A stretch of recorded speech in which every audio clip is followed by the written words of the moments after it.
अब तक आपने देखा कि जो अंजलि मैडम क्लास में कदम रखते ही मुस्कुराकर आई लव यू ऑल कहती थीं, वही अंजलि मैडम राजू से इतनी नफरत क्यों करने लगी? ऐसा क्या हुआ कि जब रिपोर्ट कार्ड बनाने की बारी आई तो उन्होंने राजू के अच्छे कामों को नजरअंदाज कर सिर्फ उसकी गलतियों को लिखा? लेकिन कहानी में असली मोड़ तब आया जब हेडमास्टर साहब को इस बात की भनक लगी। उन्होंने राजू की पुरानी रिपोर्ट मंगवाई और उसे अंजलि मैडम की टेबल पर रखवा दिया। जैसे ही अंजलि मैडम ने वो रिपोर्ट देखी, उनकी आंखें फटी की फटी रह गईं। आखिर ऐसा क्या सच सामने आया जिसने अंजलि मैडम के नजरिए को बदल दिया? क्या राजू के खिलाफ कोई गहरी साजिश थी या फिर यह सिर्फ एक गलतफहमी थी? जानिए इस रोमांचक कहानी का अगला हिस्सा। जीना इसी का नाम है की खास पेशकश राजू का राज, नफरत, सच और एक नई शुरुआत पार्ट 2 में। रहिए हमारे साथ और देखिए पूरी कहानी।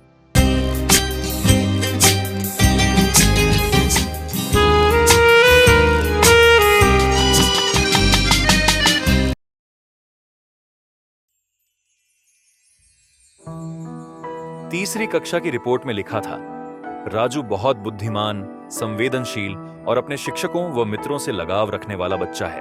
उसने हमेशा प्रथम स्थान प्राप्त किया है। चौथी कक्षा की रिपोर्ट में लिखा था, राजू अपनी मां की बीमारी के कारण तनाव में है।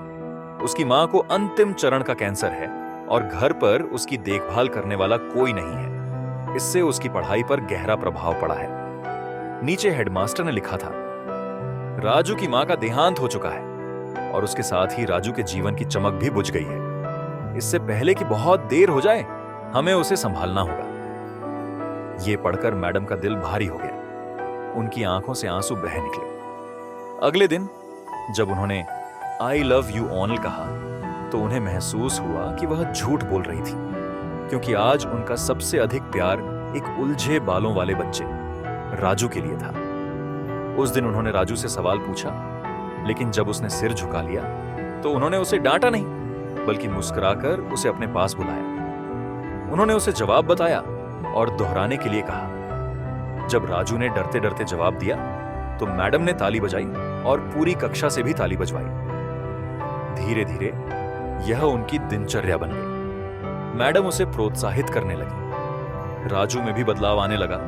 उसके बाल सुधरने लगे, कपड़े साफ रहने लगे और सबसे बड़ी बात, उसकी पढ़ाई में रुचि लौट आई। साल के अंत में उसने दूसरा स्थान प्राप्त किया और कक्षा 5वीं पास कर ली। तो देखा आपने कैसे राजू के अतीत ने अंजलि मैडम की सोच को बदल दिया और कैसे अंजलि मैडम की कोशिशों ने राजू के जीवन में नई रोशनी भर दी। पढ़ाई से दूर हो चुका राजू एक बार फिर अपनी किताबों की ओर लौटा और मेहनत की राह पर चल पड़ा। लेकिन क्या राजू की जिंदगी की अधूरी कड़ी कभी पूरी होगी? क्या कोई है जो राजू की मां की कमी को भर पाएगा? जिस तरह फूलों की अहमियत माली जानता है, फसल की अहमियत किसान जानता है, वैसे ही मां बाप की अहमियत सिर्फ एक अनाथ जान सकता है।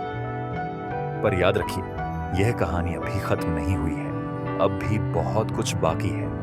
तो बने रहिए हमारे साथ इस दिल छू लेने वाली कहानी के अंतिम भाग में, जहां खुलेंगे जिंदगी के सबसे अहम राज और मिलेगा हर सवाल का जवाब। क्योंकि जो तुम्हें रोक सके वो बाधाएं भी तुम्हारी होंगी, और जो तुम्हें तुम्हारी मंजिल तक पहुंचाए वो फैसले भी तुम्हारे ही होंगे।